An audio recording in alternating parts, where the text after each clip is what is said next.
How does a basketball player walk into the biggest race in America and somehow become louder than the engines themselves? That's the question sports fans were asking after Caitlin Clark showed up at the Indy 500 and completely hijacked the spotlight. Not the drivers, not the celebrities, not even the race. One WNBA rookie stepped onto the track, waved to the crowd, and suddenly the entire event felt like it belonged to her. And honestly, the reaction exposed something the sports world has been trying to avoid admitting for months now. Because while the Indy 500 treated Caitlin Clark like a superstar, a lot of fans believe the WNBA still doesn't fully know what to do with her. The moment she arrived at the Indianapolis Motor Speedway, the energy changed instantly. Phones went up everywhere. Fans started screaming before she even reached the stage.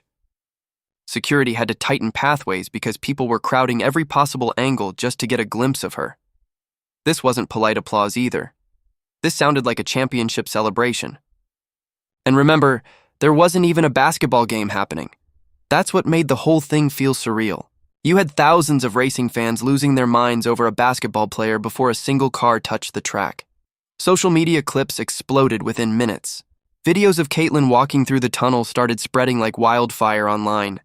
Every sports account was posting her. Every comment section turned into chaos. Some people were shocked.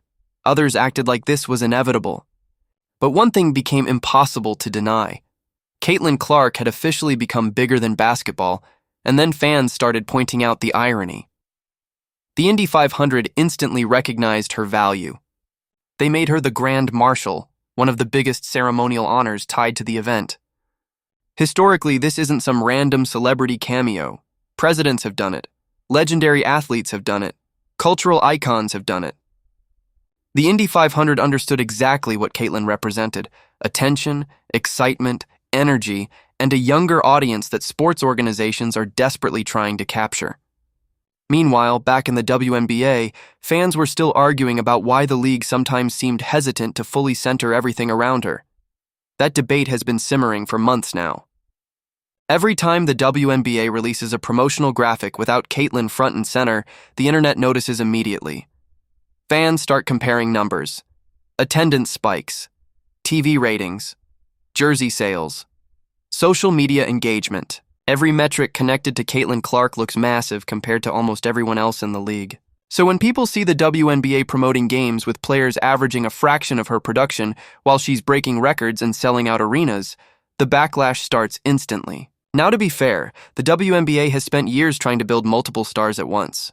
That's not unusual for a professional league. But fans online don't care about strategy when one player is generating this level of attention. In their minds, Caitlin Clark isn't just another rising star. She's the engine driving the entire conversation around women's basketball right now. And moments like the Indy 500 only make that harder to argue against. Because this wasn't basketball territory anymore. This was NASCAR country. Racing fans, families, tourists, casual sports viewers. And somehow all of them knew exactly who she was. That's the part people keep underestimating about Caitlin Clark. Her appeal doesn't stay inside the lines of the WNBA. She crosses into completely different audiences. Kids know her logo shots. Parents know the highlights. Casual viewers know the controversies. Sports fans who have never watched a full WNBA game still know her name. That kind of crossover popularity is rare. Extremely rare. And the craziest part? She doesn't even seem to be trying that hard to become famous. That's what makes her rise feel different from a lot of modern sports celebrities. Everything about today's sports culture usually feels manufactured. Viral moments are planned. Interviews sound rehearsed. Athletes build brands before they build legacies. But Caitlin's popularity exploded because people genuinely enjoy watching her play. The deep threes, the insane passing, the confidence, the swagger without overacting. She plays basketball in a way that feels exciting even if you barely understand the sport. That authenticity matters. You could see it all over the Indy 500 crowd. People weren't reacting because they were told to react. They were reacting because they actually cared. Fans were screaming her name like she was a rock star walking onto a concert stage. Some looked completely